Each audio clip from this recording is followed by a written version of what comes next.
अस्सलाम वालेकुम, आपको एक बार फिर से खुशामदीद करती हूँ मोरविश कुज़ीन में। आज मैं बहुत ही मज़ेदार और न्यूट्रिशियस सी एक रेसिपी शेयर कर रही हूँ। मैं बना रही हूँ चुकंदर गोश्त। चुकंदर यानी बीट रूट को गोश्त के साथ पकाएंगे और उसके बाद आप इसको चपाती रोटी या चावलों के साथ भी इंजॉय कर सकते हैं। चलिए जल्दी से देखते हैं कि इस रेसिपी के लिए हमें क्या क्या चीज़ें दरकार हैं।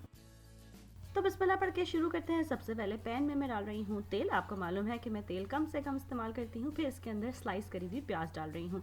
प्याज को इतनी देर के लिए पकाऊंगी कि वो सुनहरी होने शुरू हो जाए बस। फिर इसके अंदर मैं ताज़ा कुटा हुआ लहसुन और अदरक शामिल कर रही हूँ। लहसुन, अदरक और प्याज को इतनी देर के लिए पकाएंगे कि प्याज सुनहरी होने लगे। फिर इसके अंदर मसाले डाल रही हूँ, नमक, हल्दी, लाल मिर्च का पाउडर और धनिया पाउडर। तमाम मसालों को तकरीबन 1 से 1.5 मिनट के लिए खूब अच्छा सा भूनेंगे।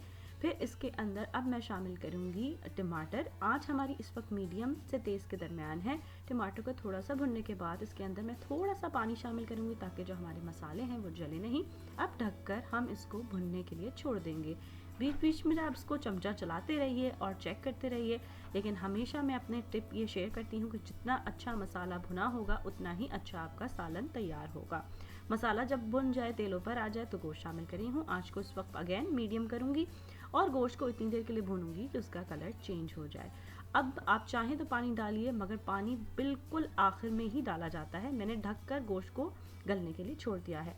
चुकंदर को पीलर की मदद से इस तरह छीला। अब मैं बॉक्स ग्रेटर की मदद से इसको इस तरीके से ग्रेट या कश कर लेती हूँ। ये मेरी अम्मी की टिप है और वो इसी तरह ही से तैयार करती हैं।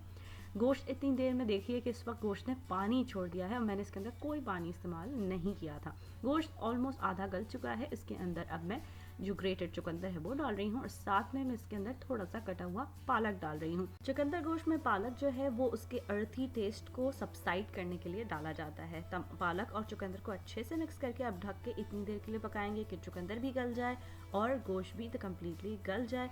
अब आपको इसको जितना लिक्विडी बनाना है आप बना सकते हैं। इस टाइम पे मैं इसके अंदर पानी शामिल कर रही हूँ। अच्छे से इसको मिक्स करूँगी, ढक कर इसको थोड़ी देर के लिए दम पे छोड़ूंगी। आखिर में इसके ऊपर मैं गरम मसाला छिड़कूंगी और इस तरह ये मज़ेदार सा चुकंदर गोश्त जो है वो तैयार हो चुका है। मैं चुकंदर गोश्त के साथ साइड में प्लेन दही सर्व करती हूँ। आप चाहें तो किसी भी किस्म का सैलेड तैयार कीजिए और इस चुकंदर गोश्त को एंजॉय कीजिए।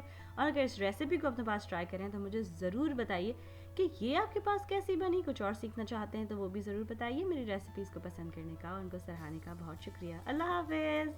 अगर आपको ये रेसिपी अच्छी लगी तो इन लिंक्स पे ज़रूर क्लिक कीजिए ऐसी और बहुत सी मज़ेदार रेसिपीज़ के लिए।